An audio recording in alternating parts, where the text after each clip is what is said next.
Hello everyone, आज हम पढ़ेंगे जेनरिक इलेक्टिव इकोनॉमिक्स।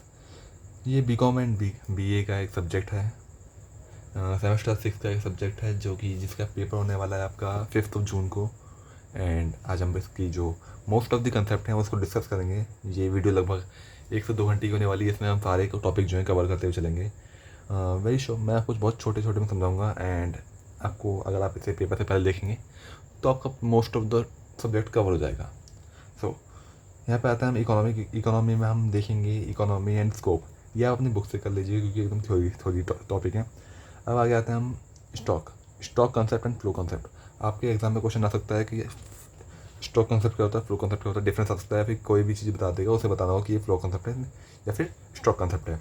तो फ्लो कंसेप्ट क्या होता है? फ्लो कंसेप्ट होता है जो कि एक टाइम में मेजर होता है, पीरियड में, जैसे कि P&L। एंड स्टॉक कंसेप्ट क्या होता है? जो कि होता है एक डेट पे, जैसे कि बैलेंस शीट। तो इस एग्जाम्पल से आपको समझ में आ गया होगा। तो आगे बढ़ते हैं। इक्विलिब्रियम क्या होता है? एक बैलेंस सिचुएशन जहाँ पे कोई भी इकोनॉमी आती है तो वो चेंज कोई भी नहीं चाहती। ओके, तो इसमें क्या होता है, जो हमारे आउटपुट जो होते हैं, जो भी हमारा आउटपुट होगा वो सेम होगा इनपुट के, जैसे कि डिमांड होगी सप्लाई के इक्वल। सो ये होता है हमारा आउटपुट। ठीक है, ओह सॉरी, ये होता है हमारा इक्विलिब्रियम। ओके, इसके अलावा कोई भी सिचुएशन होती है कि अगर डिमांड ज़्यादा है सप्लाई से या फिर डिमांड कम है सप्लाई से, तो वो हो जाएगी डिसइक्विलिब्रियम। तो ये वो बता दिया। एंड जो मेथड ऑफ मैक्रो इकोनॉमिक्स हैं वो आप अपने बुक से कर लीजिएगा। एंड अब आते हैं हम प्रैक्टिकल अप्रोच पे। सो आगे मैं नेशनल इनकम अकाउंटिंग। तो इसके लिए मैं एक रजिस्टर ले लेता हूँ ताकि मैं आप एक जगह से टिक करवाता हूँ और दूसरी जगह आपको बताता हूँ। ओके, तो नेशनल इनकम अकाउंटिंग, इसमें आपका जीडीपी है एंड कंज्यूमर प्राइस इंडेक्स है एंड अनएम्प्लॉयमेंट रेट है। मेन तो उसमें यही है जीडीपी। तो मैं आपको बताता हूँ कैसे क्या होता है। ठीक है, या तो मैं आपको बताऊँ या फिर मैं आपको एक पेज दिखाऊँ। मैं आपको पेज दिखाता हूँ, वो उससे टाइम बच जाएगा आपका और मैं बता दूँगा आपको कैसे कैसे क्या करना है। पॉज कर देता हूँ एक बार। ये है वो पेज। तो इसमें मैं आपको बताते चलता हूँ। तीन तीन मेथड होते हैं नेशनल इनकम के: output method, income method and expenditure method. पहले हम ये देखेंगे आउटपुट मेथड। आउटपुट मेथड में क्या होगा, हमारे 3 तरीके आउटपुट निकालेंगे हम। आउटपुट निकालने के 3 तरीके होंगे। या तो वो देगा value of primary sector, value of secondary sector and value of tertiary sector. इन तीनों को जोड़ देंगे तो आउटपुट हमारा आ जाएगा। ठीक है, एंड अगर ये नहीं देगा तो वो सेल देगा।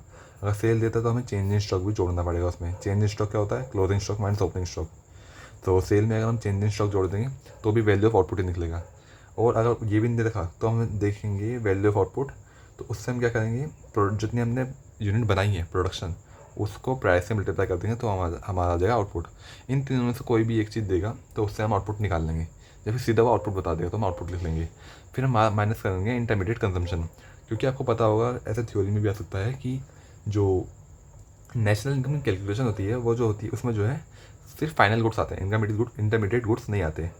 तो जो इंटरमीडिएट गुड्स की कंजम्पशन होती है वो उसमें इंक्लूड नहीं होती।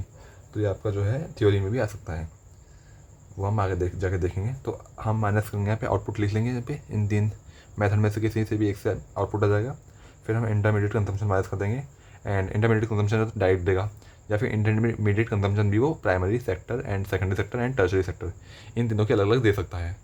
एंड ये आ जाएगी हमारी वो आउटपुट से इनपुट माइनस करके हमारा आ जाएगा GDP at MP, gross value added at market price. दोनों एक ही होते हैं। ओके, तो इसमें से अगर हम डेप्रिसिएशन माइनस कर देंगे तो हमारा डेप्रिसिएशन माइनस करने पे ग्रॉस जो होता है वो नेट होता है। सो ये आ जाता है N D P at M P, N D P at M P, यानी कि net domestic product at market price. Okay, तो अगर मार्केट प्राइस पे है कोई चीज़, उससे अगर हमें फैक्टर कॉस्ट पे लाना है तो हमें उसमें से नेट इनडायरेक्ट टैक्स माइनस करना पड़ेगा। नेट इनडायरेक्ट टैक्स निकालते हैं indirect tax minus subsidy. Okay, तो अगर आपको सिर्फ इनडायरेक्ट टैक्स दे रखा है तो उसमें सब्सिडी माइनस करनी पड़ेगी। ओके, तो मार्केट प्राइस में से अगर आप एन माइनस कर दोगे तो वो बन जाएगा फैक्टर कॉस्ट। तो यहाँ पे आ गया एन जो कि ऊपर था सेम, यहाँ पे आ गया फैक्टर कॉस्ट। ओके, तो ये आ गया हमारी डोमेस्टिक इनकम। यहाँ पे अगर हम अब इसमें net factor income from abroad, जैसे बोलते हैं NFIA या फिर NFIA, कुछ भी लिख लिया जाए, तो ये होता है फैक्टर इनकम फ्रॉम अब्रॉड। जो बाहर से इनकम आई और माइनस जो हमने बाहर पेमेंट करी बाहर के देशवासियों को, तो अगर हम इसमें ऐड कर दें, अगर ये माइनस में दे रखा हो तो माइनस करना होगा, उसके हम बाद में बताएंगे आपको। तो ये बन जाएगी नेशनल इनकम, जो कि बनेगी NNP@FC। तो ये तो हो गया एक मेथड। फिर आता है इनकम मेथड। इनकम मेथड में क्या करेंगे हम, कंपनसेशन ऑफ एम्प्लॉयज़ को लेंगे। उसमें क्या आएगा, वेजेस, या तो वेजेस एंड सैलरी, कैश में हो, काइंड में हो, किसी में भी हो। और आता है employers contribution to social security scheme, जैसे कि PF। बट इसमें ध्यान रखने वाली बात यह है कि जो कंट्रीब्यूशन आएगा वो सिर्फ एम्प्लॉयर का आएगा, एम्प्लॉई का नहीं आएगा।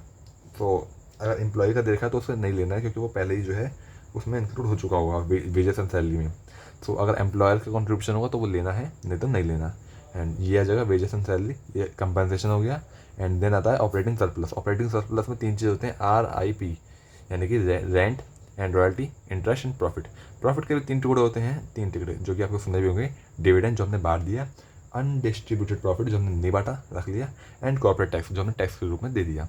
तो इसके 3 टुकड़े होंगे। अगर ये 3 टुकड़े देते हैं, अगर ये तीनों टुकड़े दिए हैं एंड प्रॉफिट भी दिया है, तो आपको प्रॉफिट लेना ना कि लेने हैं। एंड अगर आपको ऑपरेटिंग सरप्लस डायरेक्ट दे दिया है, तो आपको ये 3 टुकड़े, अगर मान लो कोई 2 चीज़ दे रखी हैं और ये ऑपरेटिंग सरप्लस दे दिया, तो आपको ऑपरेटिंग सरप्लस लेना है, ना कि ये दोनों चीज़ें लेनी है। Same case with profit. अगर आपको 2 टुकड़े दे दिए हैं और प्रॉफिट दे दिया पूरा मेन, तो आपको प्रॉफिट लेना है। तो ये पॉइंट है, क्वेश्चन में काम आएंगे आपके। एंड देन आती है mix income of self employed. Self employed क्या होते हैं, वही जो डॉक्टर आपके आसपास होंगे, जो कि जिनका क्लिनिक भी अपना है, जो कि खुद ही सर्विस देते हैं एंड खुद ही अपनी पेमेंट कलेक्ट करते हैं, वो सब। तो वो इसमें आ जाएगा। इसको अगर हम ऐड कर देंगे तीनों चीज़ों को, तो यहाँ पे आ जाएगा हमारा NDP@FC। यहाँ पे डायरेक्ट वो आएगी, डोमेस्टिक इनकम आएगी। जैसे यहाँ पे हमें वो करना पड़ता था, depreciation and net indirect tax minus करना पड़ता था, तो यहाँ पे ऐसा नहीं करना पड़ेगा। यहाँ पे सीधा डोमेस्टिक इनकम आएगी। एंड इसमें अगर हम NFI ऐड कर देंगे, तो ये बन जाएगी सीधा नेशनल इनकम। यहाँ पे बहुत छोटा मेथड है, इसमें सिर्फ बहुत जल्दी आती है। एंड फिर आता है एक्सपेंडिचर मेथड। इसमें होगा, इसे हम यही बोलते हैं टोटल आउटले मेथड। एंड इसमें क्या होगा, प्राइवेट फाइनल कंजम्पशन एक्सपेंडिचर, ये आ जाएगा। गवर्नमेंट फाइनल कंजम्पशन एक्सपेंडिचर, ये आ जाएगा। ग्रॉस डोमेस्टिक कैपिटल फॉर्मेशन या फिर ग्रॉस डोमेस्टिक इन्वेस्टमेंट, ये होता है। इसमें पंगा है, तो इसे देखना पड़ेगा आपको। ग्रॉस डोमेस्टिक कैपिटल फॉर्मेशन अगर दे रखा है तो ठीक है, अगर ये नहीं दे रखा तो क्या दे रखा होगा, gross domestic fixed capital formation. अगर वहाँ पे फिक्स्ड लिखा हुआ है तो हमारे वहाँ पे एक दिक्कत होगी, उसमें आपको फिर चेंज इन स्टॉक भी ऐड करना पड़ेगा। तो फिर ये हो जाएगा fixed capital formation and change in stock, इसे ऐड करके आपका बन जाएगा ये ग्रॉस डोमेस्टिक कैपिटल फॉर्मेशन, या फिर इसे इन्वेस्टमेंट भी कह सकते हैं, ग्रॉस डोमेस्टिक इन्वेस्टमेंट। ओके, अगर आपका gross domestic fixed capital formation में नहीं दे रखा, तो उसमें आपको बहुत 3-4 चीज़ें देखनी पड़ेंगी, वो आपकी बुक में होंगी। मैं आपको बता देता हूँ। रेजिडेंशियल फंड इन्वेस्टमेंट, आपने कोई घर बनवाया है, business fixed investment, government fund investment etcetera, ऐसी चीज़ें होंगी, वो आपको देखनी पड़ेंगी। तो इन्हें मिला के आएगा gross domestic fixed capital formation. फिर इसमें चेंज इन स्टॉक भी ऐड करना है, फिर बनेगा ग्रॉस डोमेस्टिक इन्वेस्टमेंट या फिर ग्रॉस डोमेस्टिक कैपिटल फॉर्मेशन। इस पॉइंट में थोड़ा ध्यान देना पड़ेगा आपको। अगर ग्रॉस नहीं देखा, अगर नेट दे रखा है, ये भी पॉइंट हो सकता है।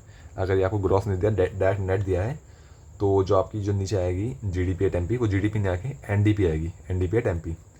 तो वो उसमें से आपका आ सकता है। अगर क्वेश्चन हार्ड करना होगा तो वो यहीं पे कुछ खेल करेगा, जैसे कि इसमें आपको NDP दे देगा एंड उसमें फिर आपको डेप्रिसिएशन निकालना होगा। ये थोड़ा हार्ड लेवल का क्वेश्चन हो जाएगा।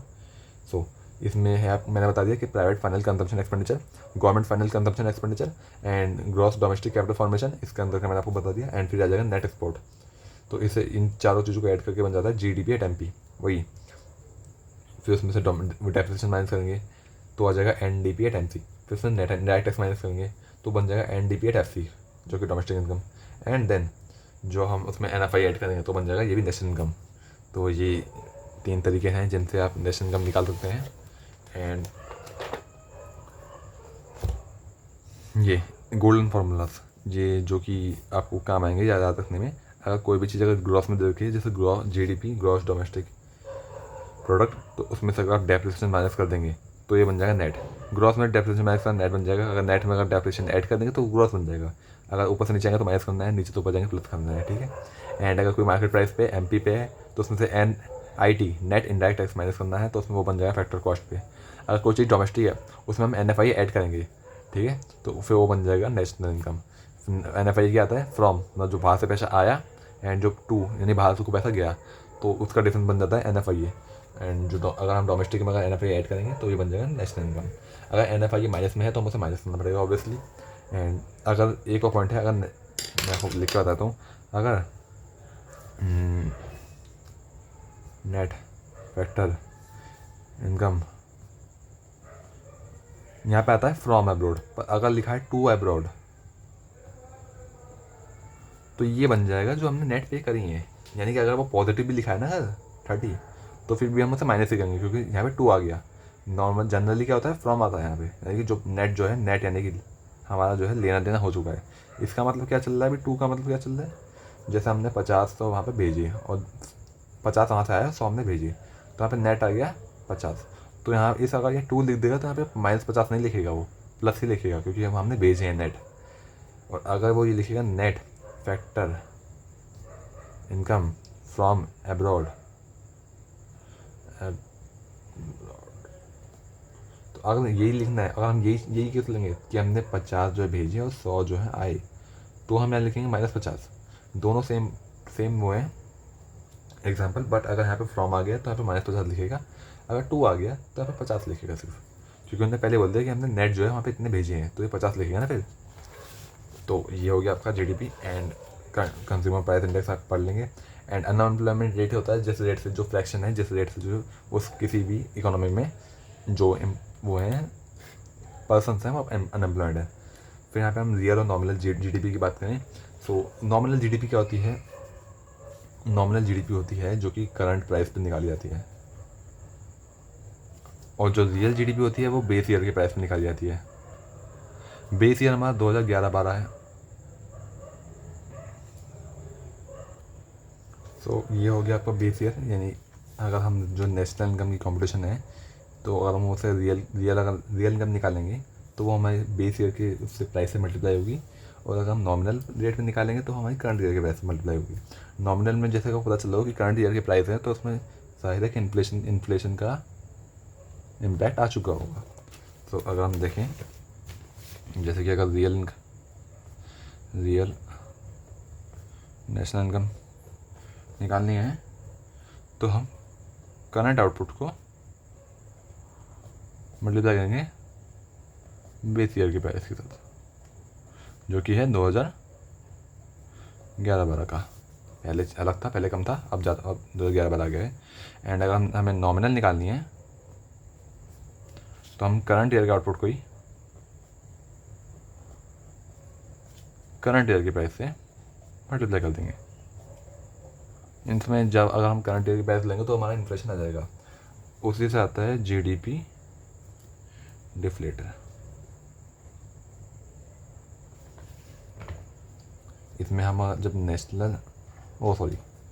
नॉमिनल इनकम अपॉन में रियल इनकम करके जीडीपी डिफ्लेट आ जाता है। एंड इसे हम प्राइस इंडेक्स भी कहते हैं, अगर आपके क्वेश्चन में कोई और आ जाए तो इसे प्राइस इंडेक्स भी कहते हैं। ओके, ये हो गया।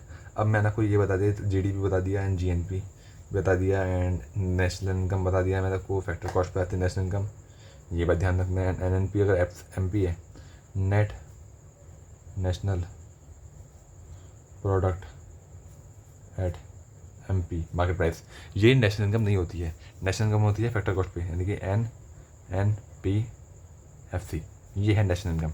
ठीक है, पर्सनल इनकम क्या होती है, पर्सनल इनकम में आएगा आपका नेशनल इनकम बताता हूँ आपको। पर्सनल इनकम PI लिख देते हैं, इसमें हम नेशनल इनकम जोड़ेंगे, national income plus transfer payment. जो भी ट्रांसफ़र पेमेंट क्या होती है मैं आपको बता दूँ, अब आपको नहीं पता।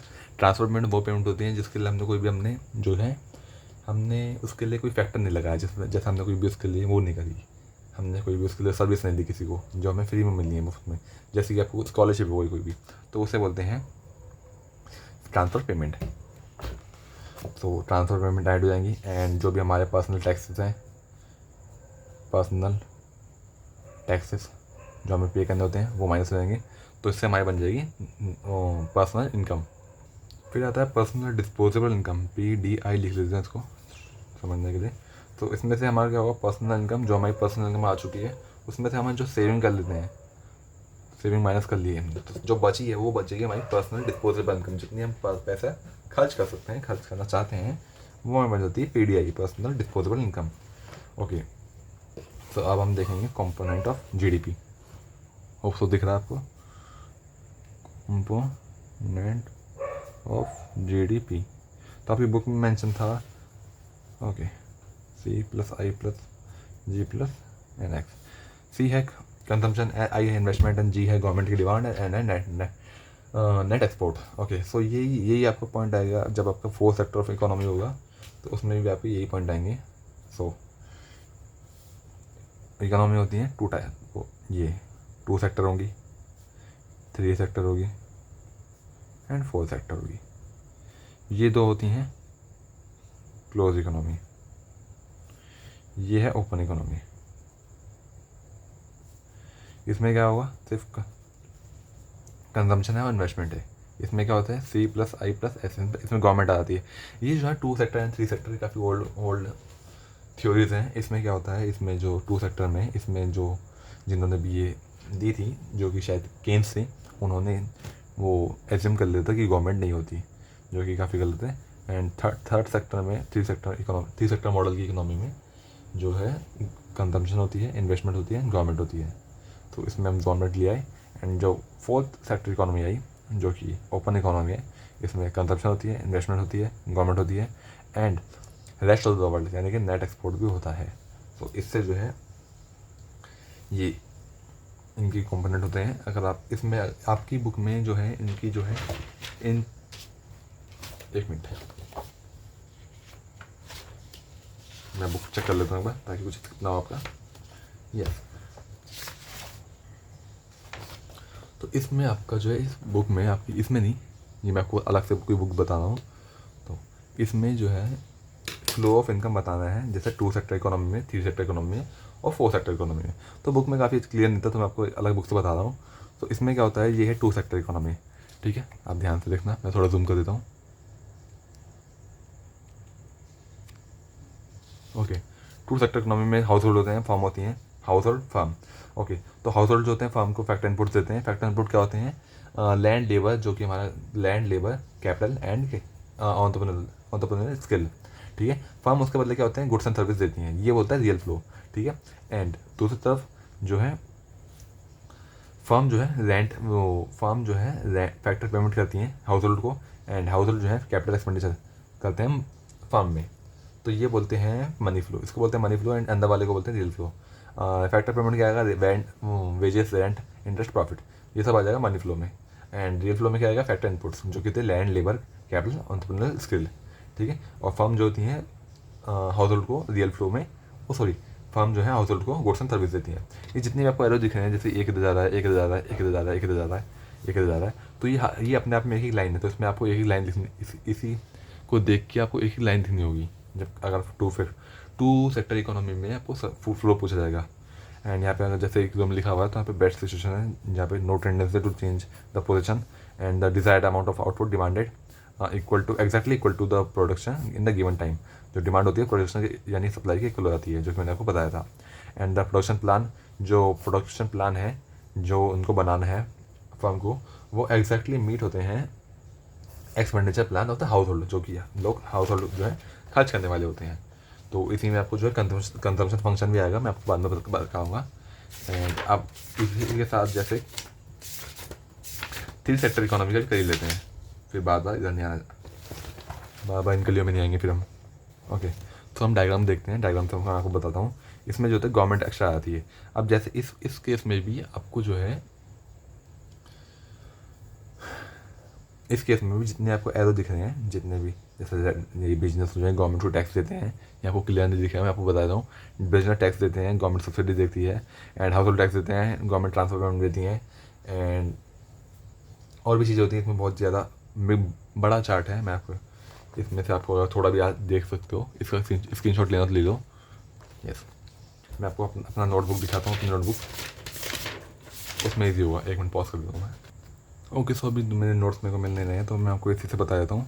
जैसे मैं थोड़ा सा बताता हूँ आपको, जैसे बिजनेस जो है गुड्स एंड सर्विस देते हैं प्रोडक्ट मार्केट में, या मार्केट में आते हैं, और वही goods and service house hold को मिलते हैं। हाउस होल्ड जो होते हैं वो फैक्टर सर्विस की देते हैं फैक्टर मार्केट को, और फैक्टर मार्केट जो होती है सर्विस देती हैं बिजनेस को।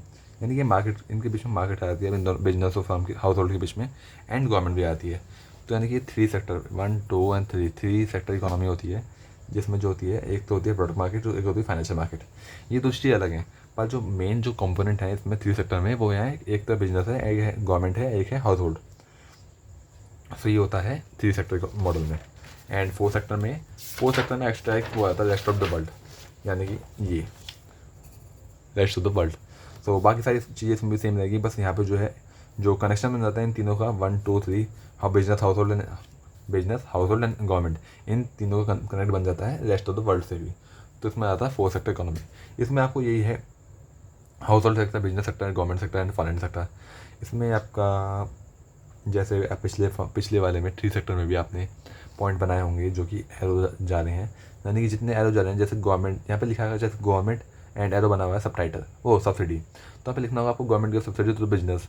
एंड यहाँ पे जैसे लिखा हुआ है गवर्नमेंट एंड एरो बना हुआ है इधर के हाउस होल्ड, तो government gives transfer payment to the household, तो ऐसे लिखना होगा आपको। एंड जैसे लिखा हुआ हाउस होल्ड, यहाँ पे एरो जा रहा है सेविंग, यानी गवर्नमेंट वो हाउस होल्ड जो है अपनी सेविंग जो है फाइनेंशियल मार्केट में लगाते हैं।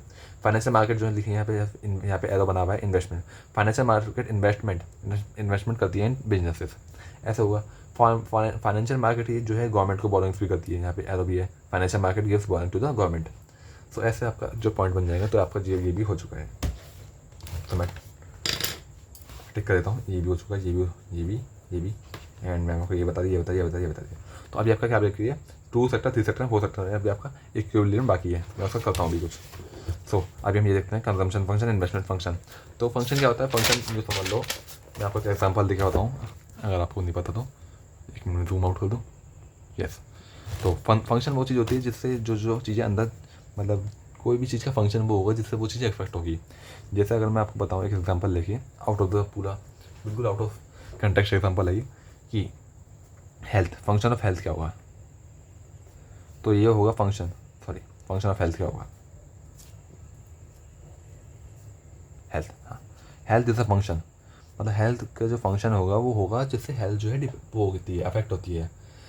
तो हेल्थ किससे अफेक्ट होती है, जैसे हम 2-3 एग्जाम्पल है, डाइट लेते हैं, है ना, एंड वट स्लीप साइकिल लेते हैं, एंड बस ये लेते हैं ना, तो ये हो जाएगा फंक्शन। अगर हमारी डाइट अच्छी होगी, स्लीप साइकिल अच्छी होगी, तो हमारी हेल्थ भी अच्छी होगी।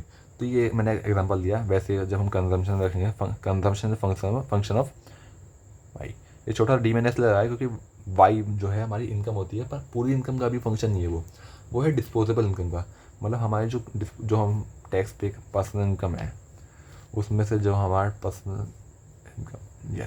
पर्सनल डिस्पोजेबल इनकम है उसमें से जब हम टैक्स माइनस करते हैं, यानी कि जब हम पर्सनल इनकम से टैक्स माइनस करते हैं तो बनती है डिस्पोजेबल इनकम, तो उसका फंक्शन है ये। तो इसमें क्या होता है, कंजम्पशन फंक्शन में a प्लस बी वाई, जैसे बोलते हैं कोई C' प्लस बी वाई।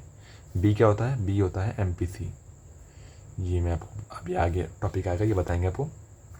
तो अभी फिलहाल क्या होता है, C' क्या होता है, C' होता है ऑटोनोमस, आगे लिख लेना आप, कंजम्पशन। ऑटोनोमस कंजम्पशन क्या होती है, मतलब कि अगर इंसान कमा नहीं रहा तो भी वो कंजम्पशन करेगा ही करेगा। जो ये कंजम्पशन यहाँ से शुरू होती है, इस पॉइंट से, मतलब कि 0 से ऊपर से शुरू होती है, एंड वहीं अगर सेविंग की बात करें, आगे अगला टॉपिक आएगा सेविंग, तो वो जो है नीचे शुरू होती है, क्योंकि हमारी कंजम्पशन ऊपर से शुरू होती है तो हमारी सेविंग जो है नीचे शुरू होती है। तो जो हमारे जितने ऊपर से जो कंजम्पशन शुरू होती है वो कहलाता है C' या फिर A, कुछ भी लिख लो आप, C' ज़्यादा अच्छा रहेगा।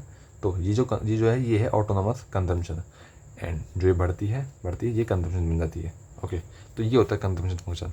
और ये बी जो है ये है MPC, यानी कि मार्जिनल प्रोपेंसिटी टू कंज्यूम, मतलब कि हमारी इनकम कितनी बढ़े तो हम कितनी ज़्यादा कंजम्पशन बढ़ा देते हैं। जैसे अगर ये मान लो 40% है, मतलब अगर हमारी इनकम 100 रुपये बढ़ती है तो हम 40 रुपये की कंजम्पशन बढ़ा देते हैं, तो हमारा MPC बन जाएगा 0.4। मैं एक एग्जांपल लेता हूँ, अगर मान लो हम जो है इस समय हमारी कंजम्पशन जो है 100 रुपये है, ठीक है, प्लस हम वो ये MPC 0.4 पे हैं, देखिए 40% पे हैं, तो हम 0.4 लिख देंगे। अब हमें मान लो इनकम जो है हमारी बढ़ गई 200 रुपये, ठीक है, तो हमें कंजम्पशन क्या हो जाएगी, 100 रुपये तो हमारी पहले थी, फिर हमारी 200 रुपये इनकम बढ़ी, पर अगर हमारी इनकम बढ़ती है 200 रुपये, पहले हमारी 100 रुपये इनकम बढ़ दी थी तो हम 40 बढ़ा देते हैं, हमारी 200 बढ़ गई है तो हमारा यहाँ पे 80 बढ़ जाएगा, तो हमारी कंजम्पशन हो जाएगी 180। तो अगर आप देखोगे यहाँ पे हमारी 200 इनकम बढ़ी तो हमारी यहाँ पे 80 रुपये बढ़ गई, यानी कि मार्जिनल प्रोपेंसिटी। ओके, यानी कि हम कितना रुपये खर्चा बढ़ा देंगे कंजम्पशन पे अगर हमारी 1% ऑफ इनकम बढ़ गई। तो इसका फॉर्मूला क्या होता है MPC का? डेल्टा, यानी कि change in consumption upon change in income. वैसे MPS का फॉर्मूला होता है change in saving upon change in income. Okay, saving function क्या होता है? सेविंग फंक्शन जैसे कि आपको पता ही है, सी बराबर सॉरी एस बराबर ओके सी प्लस एस बराबर वाई। मैं आपको एक बार डेरिवेशन बता देता हूँ उसकी। सी क्या हो गया? A plus B Y plus S बराबर वाई। ओके, एस नहीं रह गया, Y minus A minus B Y, Y minus B Y minus A and then 1 minus B Y. So 1 minus B Y, B क्या होता है? MPC, मैंने आपको बताया था बी होता है MPC एंड MPS होता है, एक MPS भी होता है MPC plus MPS is equal to 1। ये एक फॉर्म होता है, यह आपको याद रखना होगा, वो तो याद भी वही। एंड सो अगर हम MPS बराबर 1 माइनस MPC, तो ये जो B है मैंने आपको बताया B जो है 1 माइनस MPC है, तो यहाँ पर हम MPS भी लिख सकते हैं। तो नहीं, यहाँ पे आ जाएगा minus A and then plus MPS into Y, यानी कि मल्टीप्लाई इनकम। तो ये होता है हमारा सेविंग फंक्शन। तो ये भी हमारा हो जाता है, ये हो गया हमारा सेविंग फंक्शन एंड ये हो गया हमारा कहाँ गया कंजम्पशन फंक्शन, ये कंजम्पशन फंक्शन। ओके, इसे टिक करते हैं, कहाँ गया? यस, ये हो गया, ये हो गया। एंड गवर्नमेंट परचेज क्या करती है? गवर्नमेंट करती है परचेज जो कि होता है गवर्नमेंट एक्सपेंडिचर एंड उसमें माइनस करते हैं transfer payment. Okay, net export क्या होता है? जो कि हमारे एक्सपोर्ट जितने में हमारे एक्सपोर्ट होंगे उससे हमारे इंपोर्ट माइनस कर देते हैं, तो बन जाता है हमारा नेट एक्सपोर्ट। ये माइनस में हो सकते हैं, प्लस में हो सकते हैं। ठीक है, फ्लो ऑफ इनकम मैंने आपको बता दिया है, जो कि नोट्स को बताया मैंने आपको बता दिया है, वो APC MPC APS MPS।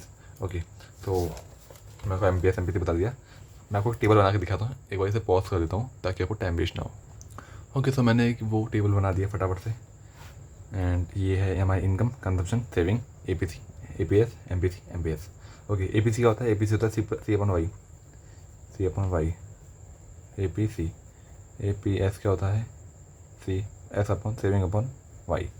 Okay, सो यहाँ पे क्या है, जैसे हमारी इस इनकम पे APC क्या था? कंजप्शन अपन वाई। कंजप्शन जो होता है 40 थी, अपन में जीरो इनकम पे 40 कंजप्शन, जो कि होती है ऑटोनोमस कंजप्शन। मैंने आपको बताया था 3 यहाँ पे, जो कि हमारा जितने ऊपर से कर्व जो था शुरू होता था इतने ऊपर से, तो ये हो गया हमारा 40।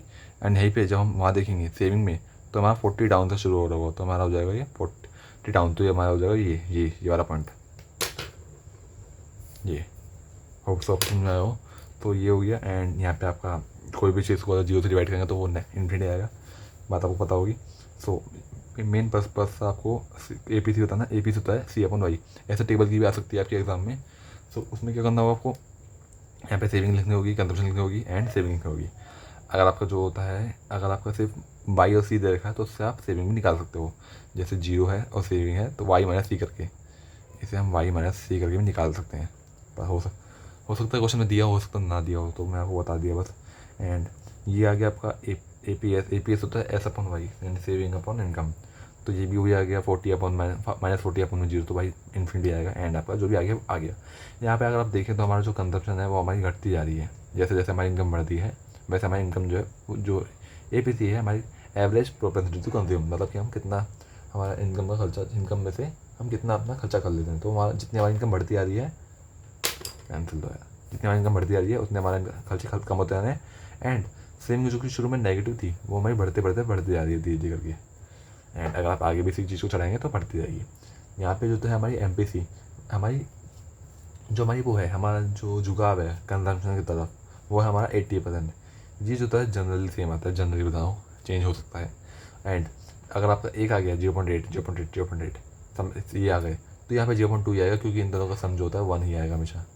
ओके, तो ये पॉइंट हो गया क्लियर, तो इसे भी टिक कर देते हैं, ये हो गया आपका। एंड मैं एक और इन्फॉर्मेशन मैं आपको दे दूँ कि मैं इस वीडियो को कोई भी एडिट नहीं करूँगा, इसमें आपको कोई साउंड आता है पीछे से तो वो आपको एडिट करना पड़ेगा, क्योंकि ना मेरे पे टाइम है ना आप पे टाइम है। एंड पेन गिर गया, रुक जाओ, दूसरा पेन लेने दो।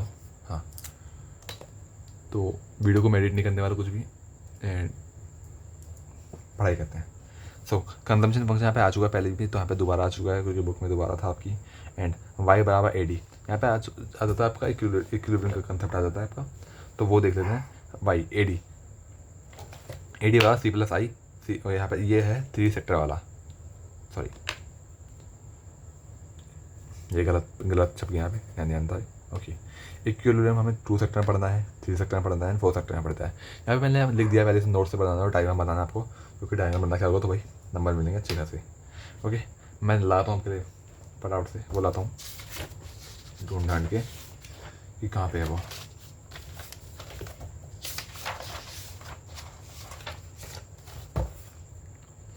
ओके, सो एक ये एक बार ये वाला डायग्राम देख लो आप कि इसमें क्या है। ये यहाँ पे हमारा है इक्विलिब्रियम, ठीक है। यहाँ पे क्या हो रहा है, हमारा इस पॉइंट पे हमारी जो थी जो इनकम है, सॉरी इनकम कम है, कंजम्पशन ज़्यादा है। ये हमारा कंजम्पशन का चार्ट वो है, लाइन है, ये हमारी इनकम की लाइन है। ओके, तो यहाँ इस पॉइंट तक जो हमारी जो इनकम है वो कम है और जो कंजम्पशन है वो ज़्यादा है।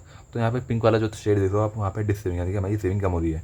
यहाँ पे डिस सेविंग है, यानी कि सेविंग कम हो रही है। उसके बाद जाते हैं तो हमारी कंजम्पशन कम है और जो इनकम है वो ज़्यादा है। तो यहाँ पे हमारे जितने आगे जाते रहेंगे वो इनकम का ये बढ़ता जाएगा। ओके, यस, तो ये होता जाएगा। तो इसलिए हमारे यहाँ पे सेविंग हो रही है और यहाँ पे हमारी सेविंग हो रही है। ये सेविंग का चार्ट वो है, ग्राफ है, ये कंजम्पशन का चार्ट वो है, सॉरी कर रहा है। एंड एक और बात बताऊँ, अगर हम आपके टॉपिक में आया हो ना आया हो, इन्वेस्टमेंट 2 टाइप की होती है, एक होती है इंड्यूस, एक होती है ऑटोनोमस। अगर पेपर में आ जाए तो पढ़ लेते हैं। सो इंड्यूस क्या होती है, इंड्यूस होती है जो कि इंड्यूस नाम से क्लियर है, जो कि प्रॉफिट से इंड्यूस होता है, यानी कि प्रॉफिट से इफेक्ट हुए।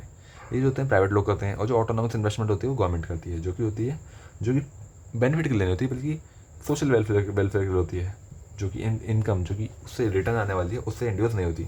इसका चार्ट ऐसा बढ़ता है, स्ट्रेट लाइन बढ़ता है बिल्कुल, देखिए ये। और ये होती है इंड्यूस इन्वेस्टमेंट, जो कि रेट ऑफ रिटर्न से इंड्यूस होती है। एंड अब आपको इनकम डिटर्मिनेशन बता देता हूँ इसका, कि नेशनल इनकम में 2 सेक्टर इकोनॉमी में, ठीक है, यहाँ पे ठीक। तो यहाँ पे सी प्लस आई जो होता है सी प्लस एस के इक्वल होता है, यानी कि आई जो होता है एस के इक्वल होता है। जितने हम इन्वेस्टमेंट करेंगे, जितने हम सेविंग करेंगे उतने इन्वेस्टमेंट कर देंगे। ओके, इसे एडी प्लस भी कहते हैं, केनेशियन थ्योरी के अकॉर्डिंग है, इनकम डिटर्मिनेशन है। एंड जो हमारी सी प्लस आई है वो हमारा सी प्लस एस के बराबर होगा। ओके, अब मैं आपको ये डायग्राम बता देता हूँ, इसमें मैं आपको बना कर दिखाता हूँ, है ना।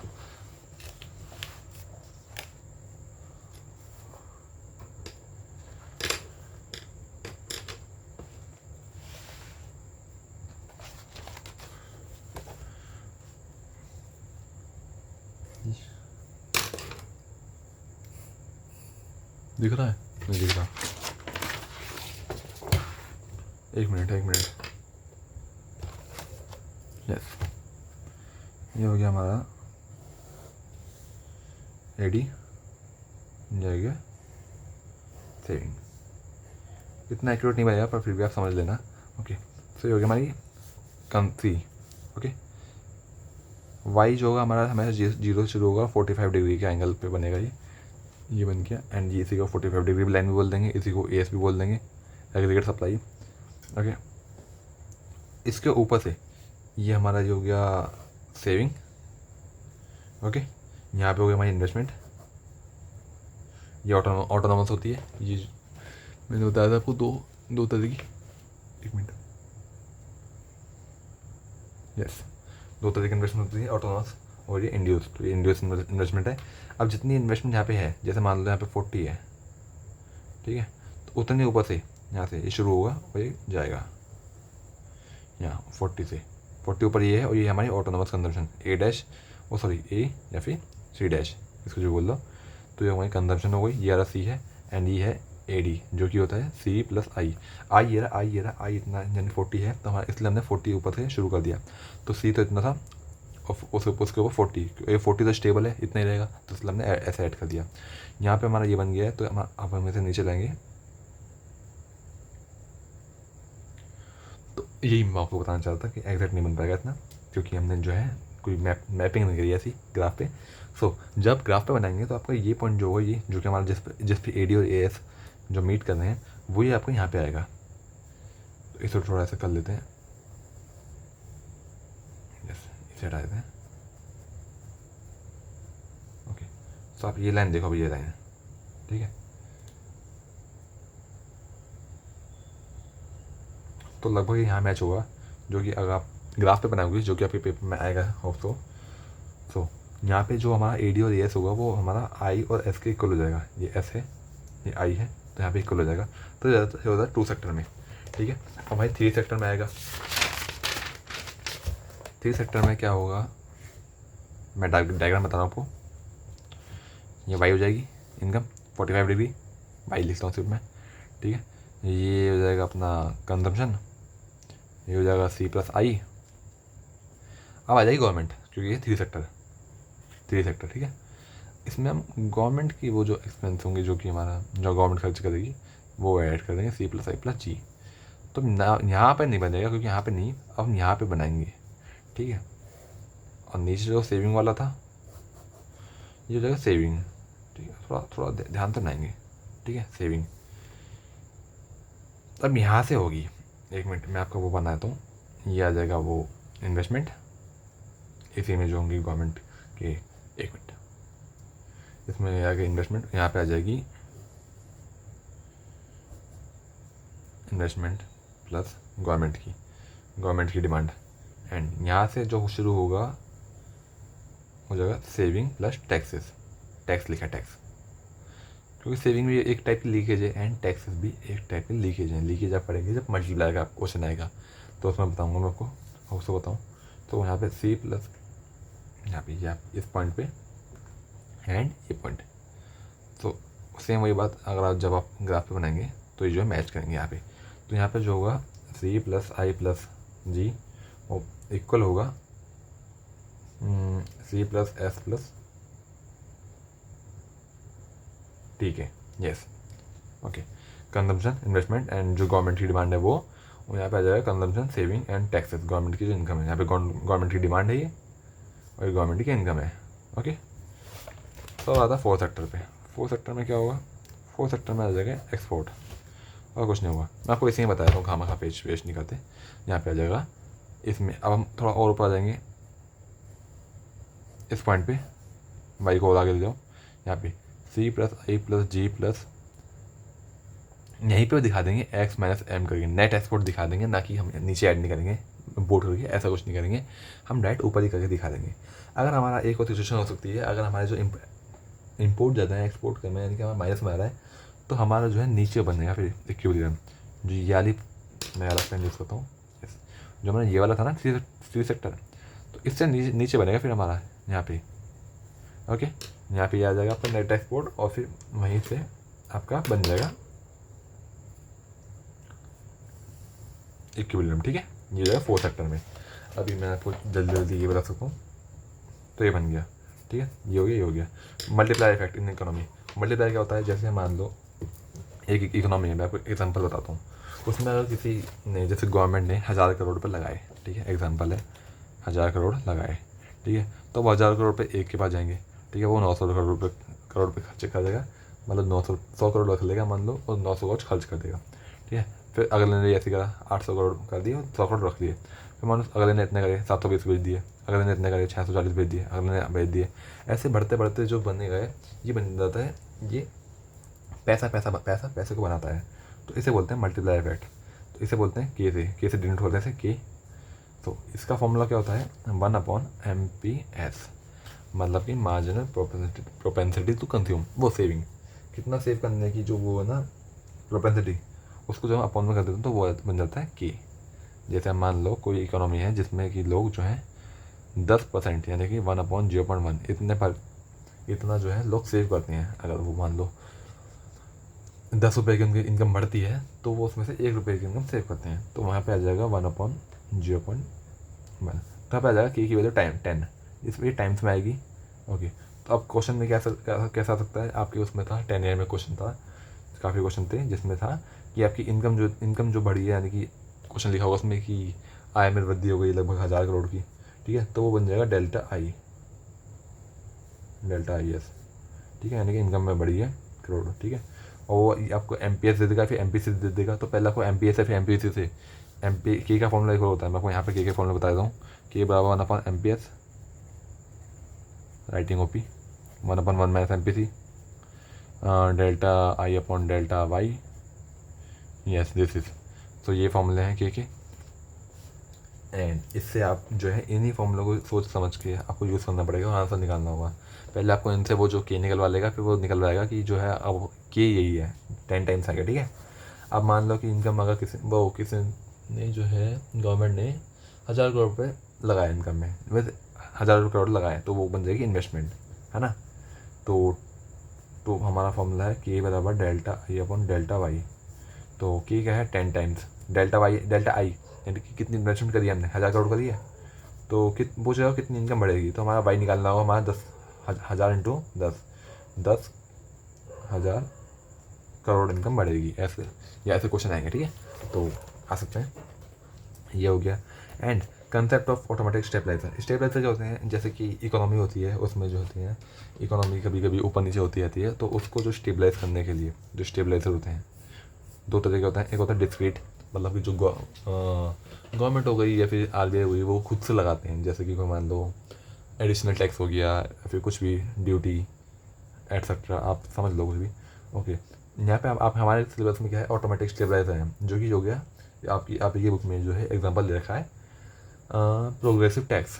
जैसे कि आपने सुना होगा, आपको पता भी होगा कि जैसे जैसे हमारी इनकम बढ़ती है तो हम पे टैक्स भी ज़्यादा लगता है, जैसे 5%, 20%, 30%, फिर और ज़्यादा लगती है तो फिर सरचार्ज भी लगता है, एंड पहुँच के 37 पॉइंट कुछ परसेंट पहुँच जाता है। सो ये होता है ऑटोमेटिक स्टेबलाइजर, मतलब कि जो एक इकोनॉमी की, एक सेकेंड, जो यस ओके या तो मैं आपको बता रहा था कि जो ऑटोमेटिक स्टेबलाइज होते हैं वो जो इकोनॉमी को ऑटोमेटिक जो है स्टेबलाइज कर देते थे, जिससे अगर जो इनकम का जैसे किसी अमीर जगह ज़्यादा अमीर होते हैं तो फिर उनके पास ऊपर ज़्यादा टैक्स लगेगा, और जो जिनके पास पैसे कम है तो उनके पास जो है टैक्स की रिबेट भी मिल सकती है, एंड टैक्स तो कम लगेगा, यानी कि ये जो होते हैं इनके लिए किसी को एक्स्ट्रा एफर्ट नहीं करने पड़ते स्टेबलाइज करने के लिए। फिर अब अगली जो टॉपिक आ जाता है वो है मनी एंड क्रेडिट क्रिएशन। तो इसमें आपका इंट्रो था, एंड देन आपका जो काइंड ऑफ मनी था, जो कि फालतू टॉपिक है, क्योंकि इसमें काइंड ऑफ मनी पूरा पन्ने भरे हुए हैं, जो कि बस आपको लिखना है, पढ़ना है, लिखना है, कुछ समझने वाला पॉइंट नहीं है। डेफिनेशन है इंपॉर्टेंट थी, जो कि आपको कोई भी क्वेश्चन आएगा तो उसमें लिख सकते हो। तो उसमें क्या हुआ, एक लिखना पड़ेगा आपको मीडियम ऑफ एक्सचेंज है, जिससे हम एक्सचेंज कर पाते हैं, एंड इससे जो हम कोई भी चीज़ की वैल्यू जो है मेजर कर सकते हैं मनी के टर्म्स में। एंड ये जो है मनी से आपका एक अगर बहुत ही अगर बड़ा फ़ायदा बताऊँ तो उससे जो है डेफर्ड पेमेंट, यानी कि जैसे आपने लोन लिया, जैसे आप इंस्टॉलमेंट पे करते हो, तो वो जो है काफ़ी ईजी हो गया है। इससे पहले जो थी डेफर्ड पेमेंट मतलब कि पॉसिबल नहीं थी, एंड शोर करने के लिए भी ऑब्वियसली जो है मनी हेल्प होती है। तो ये जो है यही डेफिनेशन में आ जाएगा, यही फंक्शन हो जाएंगे, यही फीचर हो जाएंगे। ओके, तो ये आप लिख सकते हो रोल ऑफ मनी, मनी का रोल क्या होता है। एंड देन यहाँ पे 3 मोटिव दे रखे हैं केन्स आपको पता होगा, इकोनॉमिक्स थे। तो इसमें तीन मोटिव दिए हुए हैं मनी को स्टोर करने के लिए। ट्रांजैक्शन मोटिव यानी कि किसी चीज़ को खरीदना बेचना, इस चीज़ के लिए मनी यूज़ होती है। एंड सेकंड आता है प्रिकॉशनरी मोटिव क्या होता है, अगर हमारे जैसे किसी भी एमरजेंसी के लिए हम कोई फंड रखते हैं अपने पास एमरजेंसी के लिए, तो वो आता है हमारा प्रिकॉशनरी मोटिव के लिए। जैसे कोई भी हम LIC करवाते हैं वगैरह, तो वो हो गया हमारा प्रिकॉशनरी मोटिव। एंड फिर आता है स्पेकुलेटिव का अगर मैं हिंदी में मीनिंग बताऊँ, सट्टेबाजी। सो स्पेकुलेटिव होता है हमारा पैसे से पैसा कमाना। तो इसमें क्या होता है, हम पैसा रखते हैं ताकि हम उससे पैसा कमा सकें, इन्वेस्टमेंट कर सकें, एंड किसी में भी बॉन्ड्स में, शेयर्स में। एंड ये 3 टॉपिक बताए थे गेंस ने अपने थ्योरी में। ओके, फिर आता है हमारा M1, M2, M3, M4। ये आपने 12th में जरूर पढ़े होंगे। M1 में क्या आता है करेंसी, मैं आपको इसकी फुल फॉर्म बताता हूँ बुक्स की। यस, क्योंकि मैंने शॉर्ट फॉर्म में लिखा था CCA, ODD एंड OD। तो कभी कभी जो होता है जो कि लाइन ले देता है पूरी लिख के, तो उसमें आपको देखना पड़ेगा। तो M1 में आता है currency notes and coins with the people, and फिर demand deposit with bank and other deposit with RBI। Okay, फिर आता है M2 में होता है M1 में यानी कि 3 चीज़ें तो हो गई है, पेंसिल यूज़ करता हूँ। ओके, M1 में 3 चीज़ तो आ गई है ना। तो फिर यानी कि ये 3 चीज़ें फिर इंक्लूड कर देंगे saving deposit in post office. आप देख लेना, saving deposit in post office. फिर M3 आता है, M3 में M1 जोड़ेंगे, M2 नहीं M1 जोड़ेंगे, ये बात ध्यान रखना। फिर उसमें आता है time deposit with bank, time deposit with bank. फिर आता है M4, M4 में क्या आता है, M3 आता है, M3 में यानी कि M1 तो आ ही गया, तो ये टाइम डिपॉजिट भी आ गया। फिर आता है total deposit of post office, यानी कि इसमें सेविंग भी आ गया और टाइम डिपॉजिट भी आ गया। ओके, सो अगर हम देखें, छोड़ो नहीं देख रहे, है ना, सिंपल सा है, रट्टा मार लेंगे, कोई नहीं है, ठीक है। M1, M2, M3, M4 इसका क्वेश्चन आ सकता है। एंड फिर हम अगले टॉपिक में आते हैं, इसमें आता है QTM, quantity theory of money. तो इसमें क्या होता है, इसमें एक फॉर्मूला दिया हुआ है जिसके क्वेश्चन आ सकते हैं, MB वो इक्वल टू PT। एक मैं आपको क्वेश्चन बताता हूँ, yes. So MV equal to PT। M होता है मनी जो कि सर्कुलेशन में, V होता है उसकी वेलोसिटी, P होता है प्राइस एंड T होता है P होता है एवरेज प्राइस एंड T होता है नंबर ऑफ ट्रांजेक्शन। तो इसमें तो कोई भी 3 चीज़ दे देगा, कोई एक चीज़ पूछ लेगा, ऐसे ये हो गया। एंड देन एक इसका एक्सटेंडेड वर्जन है, इसका बड़ा वाला वर्जन MB प्लस M-V- वो इज इक्वल टू PT। इसमें क्या हो जाएगा, जो M- और V- है ये money with the credit money है जो कि कमर्शियल बैंक ने बनाई है, एंड ये V- भी वेलोसिटी उसी की है, तो ये उससे निकल जाएगा। तो इनमें भी आपको किसी भी चीज़ का वो दे देंगे, वैल्यूज दे देंगे और कोई भी एक चीज़ पूछ लेंगे। Okay, income and expenditure upload आपके लिए होमवर्क है, आप खुद से रीड कर सकते हैं, इसमें मैंने ज़्यादा टाइम वेस्ट नहीं करा। फिर आता है क्रेडिट क्रिएशन, ये जो है लगभग मैं कहूँ तो फिर के मल्टीप्लायर से काफ़ी ज़्यादा रिलेटेड है, पर मल्टीप्लायर नहीं है ये। ओके, क्रेडिट क्रिएशन, इसमें क्या होता है, जो कमर्शियल बैंक होता है वो क्रेडिट क्रिएशन कैसे मतलब कितनी करता है, कैसे करता है। तो लगभग जैसे जो मनी मल्टीप्लायर है वो और क्रेडिट क्रिएशन वो दोनों अलग अलग चीज़ें हैं। मनी मल्टीप्लायर क्या बताता है, मार्जिनल प्रोपेंसिटी टू सेव, वो ये बताता है जैसे अगर मान लो किसी कमर्शियल RBI ने 1000 करोड़ इशू करे और मान लो कमर्शियल बैंक के पास आ गए, तो वो जो है अपना रिजर्व रखते हैं, जो कि अपने SRR CRR पढ़ा होगा, कमेंट में उसके रेट बताना मेरे को अगर आपको पता हो तो, SLR CRR के, ठीक है, वो रखेगा। CRR रखना है मान लो 1% बता दिया, और SLR, ठीक है, ये दोनों मिला के मान लो मैंने बता दिया आपको 20%, ठीक है, एग्जाम्पल ले रहा हूँ बस, ठीक है। तो वो 20% नहीं रखेगा, वो एक्स्ट्रा रखेगा क्योंकि वो सेफ खेलना चाहेगा, ठीक है, 250 रख लेगा और 750 दे देगा, ठीक है। एंड फिर वो 750 से मिलेंगे, तो इसमें से मान लो मैं एग्जाम्पल ले रहा हूँ 150 रख लेगा, एंड जो है 600 दे देगा। तो रखने इसको 100 पर इन्हें 150 रख लिया, तो फिर जो है यहाँ पे जो है, इसलिए जो ये क्रेडिट क्रिएशन है और मनी मल्टीप्लायर है ये डिफरेंट हो जाता है। तो क्रेडिट क्रिएशन को हम कैलकुलेट करेंगे तो इसका फॉर्मूला सिंपल था है, equal to 1/RRR picture, yes, 1/रिक्वायर्ड रेट ऑफ